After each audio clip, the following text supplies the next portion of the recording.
Today I'm going to be showing you the closest thing to a secret sauce for bluegrass lead guitar that I can possibly show you. So you better hang around. All right.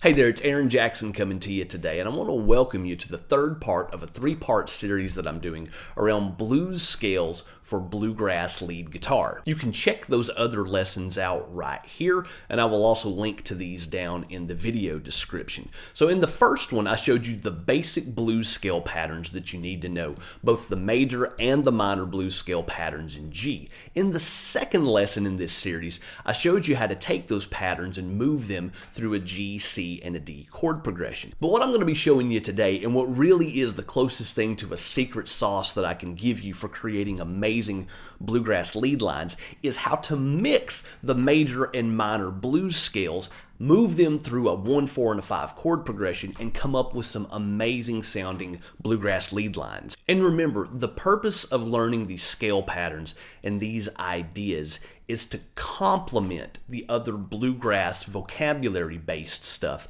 that you're learning. We're mapping out the territory here. So what happens is when you map out these scale patterns and then you go and pull ideas from your favorite players, whoever that is, Doc Watson, Norman Blake, Tony Rice, Billy Strings, Molly Tuttle, David Greer, Bryan Sutton, whoever it is that you enjoy listening to and learning from. Knowing these scale patterns is going to give you a good idea of where they're pulling from. And learning their ideas combined with these scale patterns is going to put you in a really great place to come up with your own killer bluegrass leads. So as is always the case, you can get the tabs for this lesson down in the video description and in the top pinned comment. All right, so here's what I want to show you today. I'm just going to show you two ideas here, and the first one is going to go like this. So for this first idea, I'm just going to be mixing our basic major and minor blues scale pattern, and I'm going to move it through G, C, and D. Okay, so we'll start in G here, and we'll do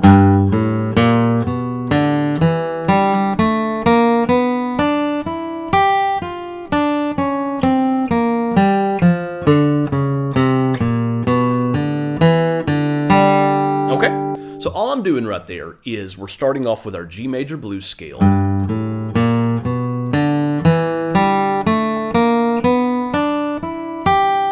Okay, and I am going in between kind of the first and second patterns there. And then I'm kind of going in between those two patterns. And then right here, I'm coming down our G minor blues scale pattern 1. And then we're going to come down here and end with the major. Okay, so again, major.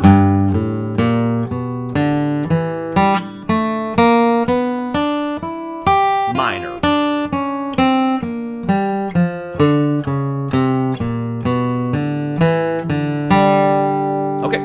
So that is the idea right there.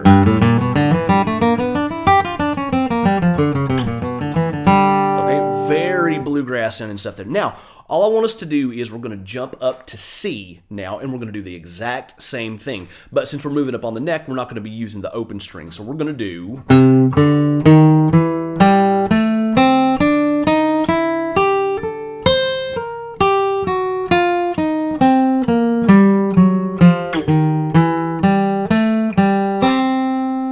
So let me do that again. So we're starting with C major blues scale pattern 1.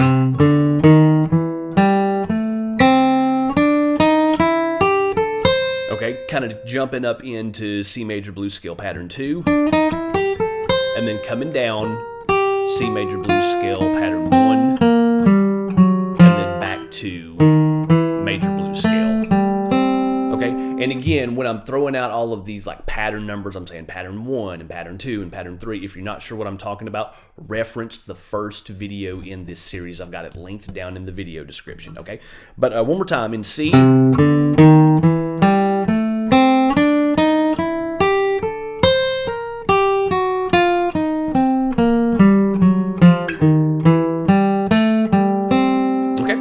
So now I just want to do the same thing. We're going to come up to D, and I'm just going to come up here to the 10th fret, do the same thing.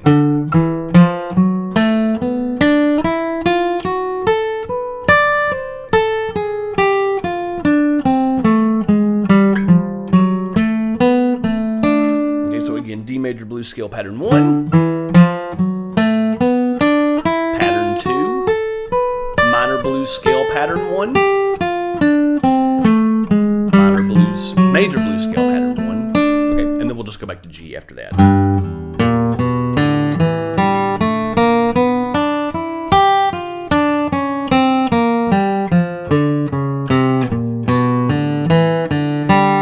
And there we have it. That's the idea there. We're just mixing some of those major blues scale patterns with the minor blues scale patterns to give us some really authentic sounding bluegrass lead lines. So now let me play that a little up to tempo and with a backing track. Remember, with all of this stuff, you don't want to just get the melodic ideas down.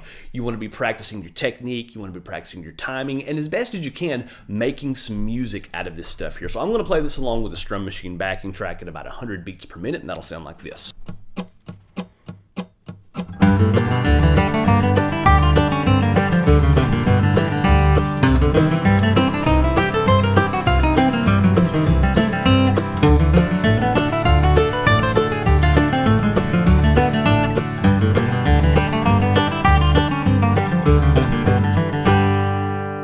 Okay, so I love that example there because it just clearly shows you how you can mix those scale patterns and move them through a G, C, and a D chord progression. But the thing about it is, what happens with bluegrass is a lot of times we end up playing these ideas kind of in between the open string and the 5th fret. We use a bunch of open strings and come up to the 5th fret. So what I'm going to do now is I'm going to show you a couple of ideas, again, that mix these major and minor blues scale ideas, but go through G, C, and D, but kind of hang out here in between the open string and like the 4th fret. Right, so that's going to go like this. We're going to do...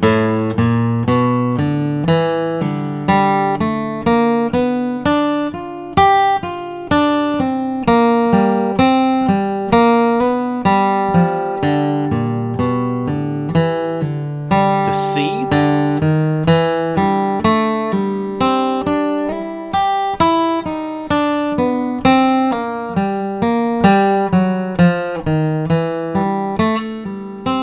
To D.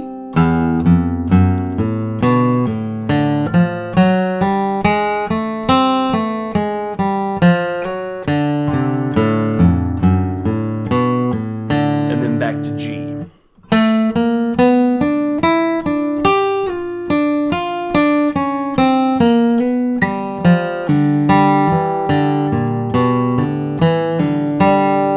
So this is the example that I played at the very beginning of the video here, but I like this because, again, we're not just taking one scale idea and doing the exact same thing through G, C, and D. That's a great place to start because it shows you how to start mapping out the territory.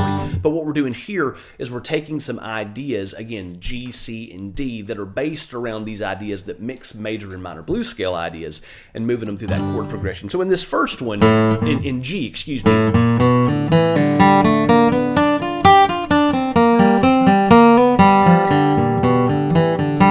very Tony Rice sounding idea. So we're coming out of G major blues scale pattern 1.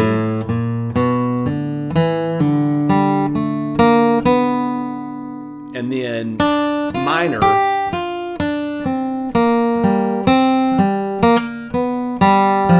To major. Okay, very cool. And then we're going over here to C. Now this time, instead of kind of coming up here on the neck, we're going to hang out in this area and we're going to do...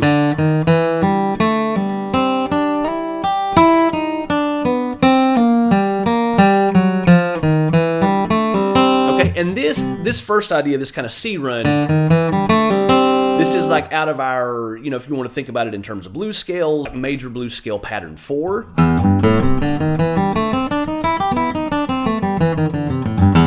Okay.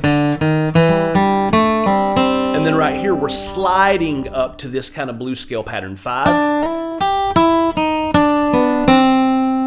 Okay, so kind of coming out of major blues scale pattern 4. To major blues scale pattern 5, and again that scale pattern.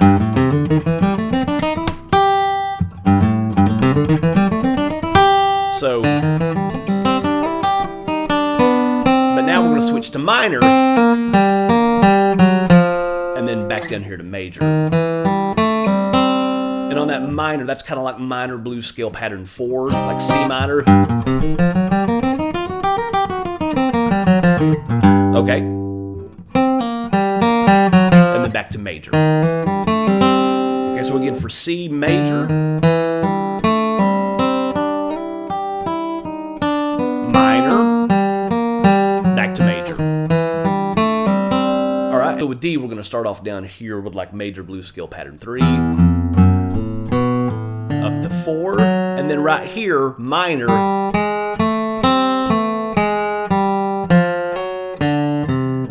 back to major.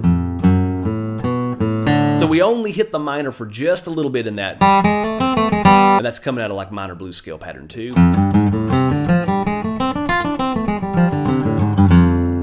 Okay, and then so that's what we do in D.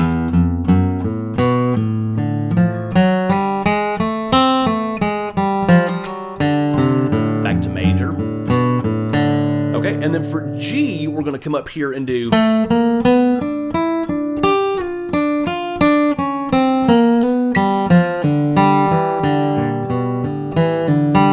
Those ideas there, because for this series of lessons, we're thinking in terms of blues scales. That kind of comes out of like G major blues scale pattern 4. And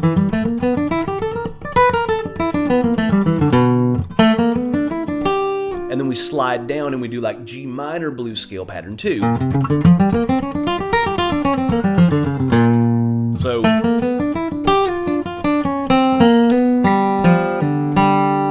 and then back to our little G run, which is G major blues scale pattern 1. Okay, so same deal here. Let me play this a little up to tempo with the Strum Machine backing track at about 100 beats per minute.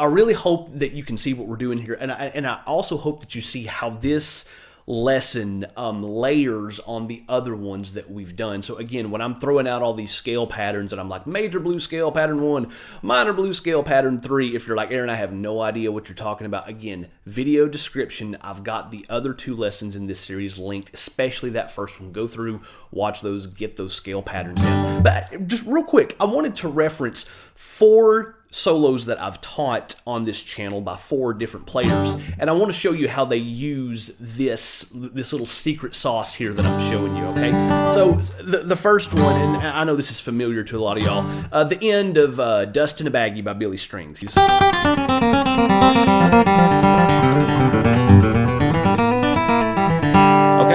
and so all that descending pattern is straight out of a minor blues scale.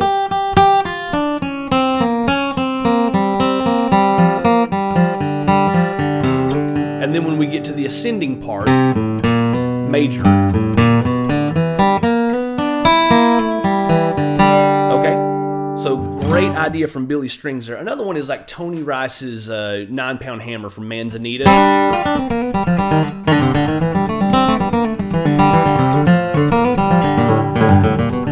And especially that last phrase right there. So he starts off with a major, and then slides up to minor, back to major. Okay. Another one, Kenny Smith solo, the tune is When You Go Out Walking from the Lonesome River Band. So this little section in there, he plays...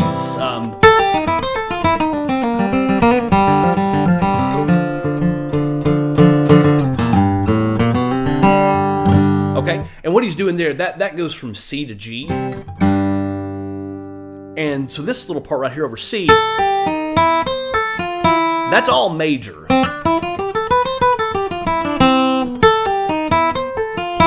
But when it goes back into G after that,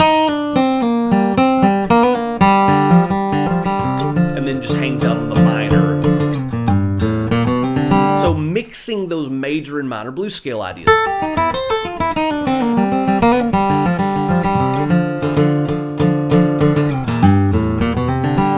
That solo is played with a capo on the 4th fret in B, but you get the idea there. And then another one that I've also taught on this channel is a little Bryan Sutton thing where he does a... Okay, I'll play that again. Okay, and he plays this on the tune is Hallelujah, I'm Ready to Go. It's a gospel album that Ricky Skaggs did back in the day. And it's like the last phrase that he plays on that. But again, you can see...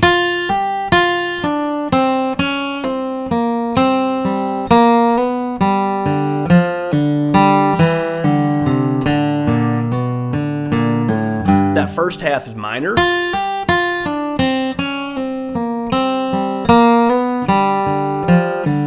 Major. So anyway, there's just a couple of ideas there from 4 different players. And this really is the closest thing to a secret sauce that I can give you for this style of guitar playing. So anyway, great ideas here. Again, learning these scale patterns and these ideas are a great complement to the other vocabulary stuff that you're learning in this style of guitar playing. So as always, I want to thank you for hanging out. Remember, you can get the tabs down in the video description and in the top pinned comment. And remember, down in the video description, I've also got the other 2 lessons in this 3-part series linked. So I really do hope that this helps you not only unlock the fretboard, but it shows you what your favorite bluegrass players are pulling from when they come up with their own leads. And I hope that you can use this to come up with your own killer bluegrass lead ideas. Thanks as always for hanging out, and I'll see you next time.